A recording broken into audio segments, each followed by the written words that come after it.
Malakyas, Kabanata 1.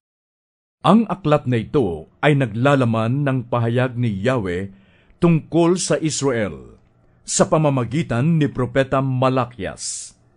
Sinabi ni Yahweh sa bayan ng Israel, "Inibig ko na kayo noong una pa man, subalit sinasabi naman ninyo, paano ninyo ipinakita ang inyong pag-ibig sa amin?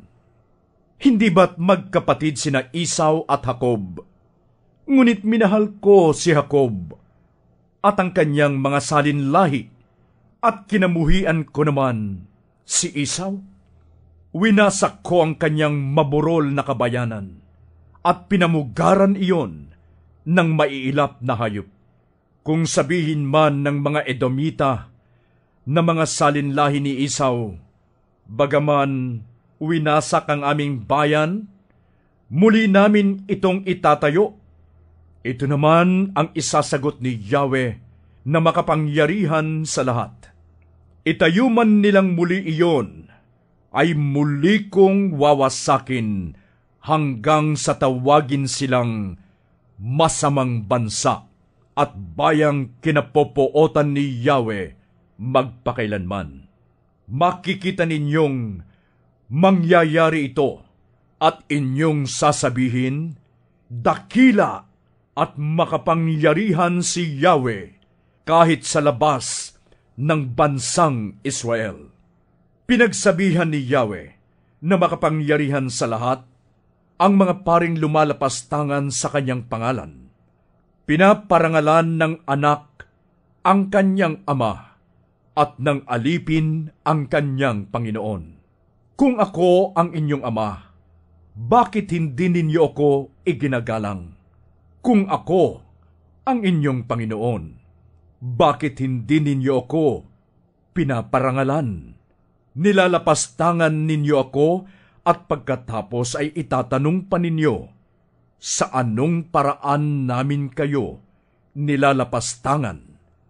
Nag-aalay kayo sa aking altar ng mga walang halagang pagkain at itinanong pa ninyo, paano naging marumi ang aming handog?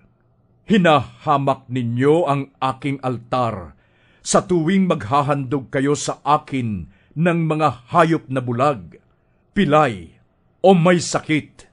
Subukin ninyong maghandog ng ganyan sa inyong gobernador. Matuwa kaya siya sa inyo? At ibigay ang inyong kahilingan? Magsumamo man kayo sa Diyos, ay hindi niya kayo papakinggan kung ganyan ang ihahandog ninyo sa Kanya. Mabuti pa'y isara na ng isa sa inyo ang mga pinto ng templo at huwag na kayong mag-aksaya ng panahon sa pagsisindi ng walang kabuluhang apoy sa ibabaw ng aking altar. Hindi ako nalulugod sa inyo at hindi ko tatanggapin ang anumang handog ninyo sa akin. Iginagalang ang aking pangalan ng lahat ng mga bansa mula silangan hanggang kanluran. Nagsusunog sila ng insenso at nag-aalay ng malilinis na handog para sa akin. Ako'y pinaparangalan nilang lahat, ngunit dinudungisan ninyo ang pangalan ko. Tuwing sinasabi ninyo na walang kabuluhan ang aking altar, at tuwing naghahandog kayo doon ng mga pagkaing walang halaga, sinasabi ninyong nakakapagod na ang lahat ng ito at iniismiran pa ninyo ako. At kung hindi naman nakaw o pilay, may sakit ang dala ninyong hayop na panghandog sa akin. Akala ba ninyo'y tatanggapin ko iyon? Sumpain ang sinumang nandaraya sa paghahandog sa akin ng hayop na may kapintasan. Gayong may ipinangako siyang malusog na hayop mula sa kanyang kawan. Ako'y isang haring dakila. at kinatatakutan ng lahat ng bansa.